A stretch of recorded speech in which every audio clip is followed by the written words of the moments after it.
was a contract negotiation that was going on. ESPN certainly did not want to lose her.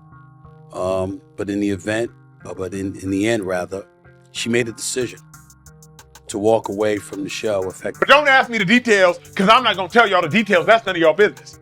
Oh, and I don't know the details. He made it sound like something wild happened. Correct. And there's no reason. Stephen A. Smith was recently exposed by Molly Qerim in the most soiled manner imaginable. In addition to costing Molly her ESPN position, she claims that he sold her out for a $2 million payoff, humiliating her in front of the whole industry. And the most outrageous aspect, she has private meetings, leaked conversations, receipts, and even messages that directly implicate Stephen A. Smith. Now, everyone wants to know if he actually betrayed Molly in order to get money, or is she preparing for his downfall? We must go back to September 15th, 2025, the day Molly's life altered, before we can examine her receipts. Imagine this. She arrived at work as usual on this arbitrary Monday. Before she receives a letter waiting for her in her workplace, everything is as usual. Furthermore, it is neither a letter of promotion or a thank you for everything that she has done for the business. She is essentially informed in the letter that she would lose her employment by December. She was being released. Serving fits, controlling egos, and keeping the other contributors in line, Molly has been on ESPN's First Take for 10 years. All of that suddenly became irrelevant. Just like that, she was being instructed to gather her belongings and leave the building. To make matters worse, Molly was not even given the opportunity to declare it herself. News of her contract negotiations failing was widely reported in sports journals one moment while she was performing her duties. The headlines? Molly Qerim set to leave ESPN after contract negotiations fall through. Molly was inconsolable. She was caught off guard and posted a statement on Instagram that night that showed how severely the news affected her. She said, now that the news came out earlier than I intended, and not in the way I hoped, fans were broken by that one line. I mean, give it some thought. Molly had dedicated 10 years to making First Take the top sports program on any network. All of a sudden, everything fell apart in the most embarrassing and public way imaginable. There was obviously a serious problem. The real surprise, though, was when Molly was absent from First Take the next morning. As it happened, she had made the decision to go. Molly chose to walk away immediately, rather than quietly carry out her contract. At that point, ESPN frantically acted. The network was not prepared for Molly to change the course of events. Furthermore, their response simply served to heighten suspicion. Burke Magnus, the president of ESPN, even gave a prepared official answer. He expressed their respect for Molly's choice and wished her luck going forward. However, she remained silent about how abrupt her departure was. That was suspicious too. You do not say goodbye to a veteran of 10 years like that. It was too sudden, too chilly. Stephen A. Smith entered the picture at that point, because all of a sudden, it did not seem like the network was the only source of Molly's betrayal. It appeared intimate. It was being referred to as an emergency exit by industry insiders. So they're reporting that it's supposed to be the end of the year. Molly, by action, says it's right now. Instead of, I'm leaving now, I'm leaving right now. She made it immediate. And then Stephen A. Smith makes the statement. Now, interesting once again, see, peep all these differences, right? These contradictions in terms of how they usually move and how they're moving with Molly. Max Kellerman left. Stephen A. Smith didn't even show up for the last day. Remember that? Interesting. And we all know that typically they don't talk about talent when they're gone. They just say, thank you for your services and we wish you well. This is a little different for many reasons. So when they're trying to paint it, it looks a lot different. And no one knew it better than Marcellus Wiley, the former host of ESPN, who explained it in a recent live session. People were mainly affected by the final line. After all, why did she decide to go in that manner? After showing up for work on Monday, why did she essentially disappear from the network on Tuesday morning? But things began to make sense when Stephen A. Smith came into the picture, because it was evident from what he said that the network had not only betrayed Molly. Her co-host and 10-year friend was the first to betray her, someone she believed would support her no matter what. Stephen A. Smith made an appearance on First Take alone the day after Molly quit. No, Molly. He sat there looking uncomfortable, trying to explain to the audience why the person who had performed with him for 10 years had abruptly left. There was no denying the unadulterated passion in his voice. However, pay great attention to what he stated next, because that is when things became questionable. To be clear, Stephen A. stated that we had no business knowing the specifics of Molly's departure from ESPN. I do not know the details, he added in the same sentence. Molly is a co-worker. Molly is somebody that I have leaned on many occasions in the past, as she has done when it comes to me. We've been partners on the show for the last 10 years. And A lot of times, some of these things happen, and it's just uncomfortable to see.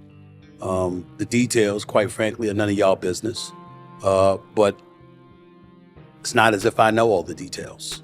When he began discussing contract negotiations, it became much more dubious. He often contradicted himself by saying he did not know specifics, and then revealing information that only an insider would be aware of. There was a contract negotiation that was going on. ESPN certainly did not want to lose her.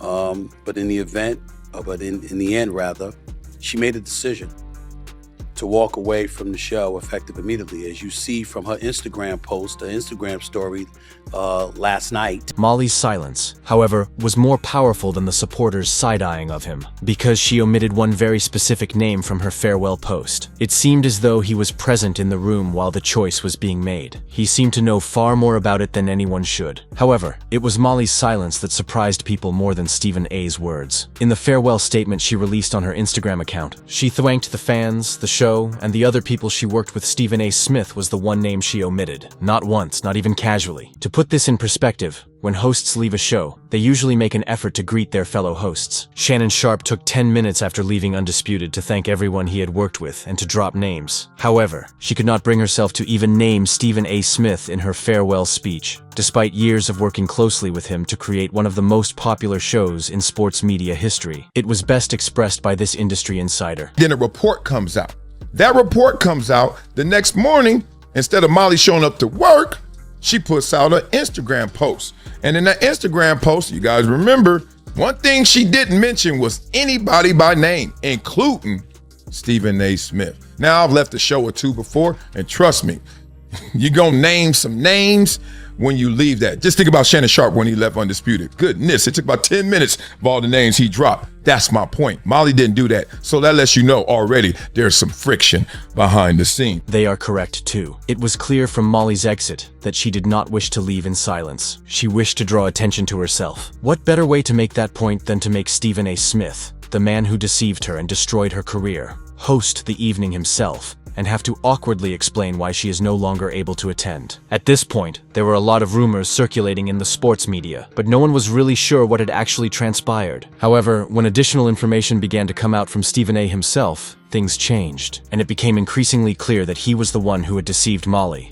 As he talked more, this is where things start to get messy, because you have to realize how much power Stephen A. actually has at ESPN in order to truly appreciate why Molly exposed him. Stephen is not your typical host. The inner circle includes him. He sits in the same rooms where decisions about who gets a raise, who gets a renewal, and who gets fired are made. His word was therefore important when it comes to money. Molly, however, was earning about $500,000. Sounds good, until you find out that Stephen was earning more than $20 million annually. That is 40 times her pay. Even hosts of lesser-known shows were making far more money. She therefore demanded what she was entitled to when her contract came up. More respect, more opportunities, and better compensation. However, ESPN shut her down rather than engage in negotiations, urged her to express gratitude. Then everything fell apart. Molly made the decision that she would not go softly, and the man who had wronged her the most was the first to be targeted, Stephen A. She began retweeting posts that referred to him as a hypocrite. Overnight, one of them became viral. However, it was Stephen's on-air description of her predicament, word for word, while feigning to avoid discussing her, that finally sent her over the edge. He claimed that some people lose everything because they overestimate their worth. It was immediately spotted by fans. The entire story then came to light. But I'm watching, and I've been watching, over the last several years, people in this business fall by the wayside because we forget that all of us ultimately answer to people. We don't get to define our own value. We don't get to define our own worth. We don't get to sit there and summarily say, this is who I am and this is what I'm going to do. And guess what? I don't give a damn what anybody say unless you have the leverage to do it. Because business is all about leverage. This is what heated up the fans. Stephen A. discussing humility. Because, as you are all aware, every time he has had to bargain over money, it has been a show. He was fired from ESPN in 2009 for pushing too hard, and he later acknowledged that his ego lost him the job. And he repeated it in 2024.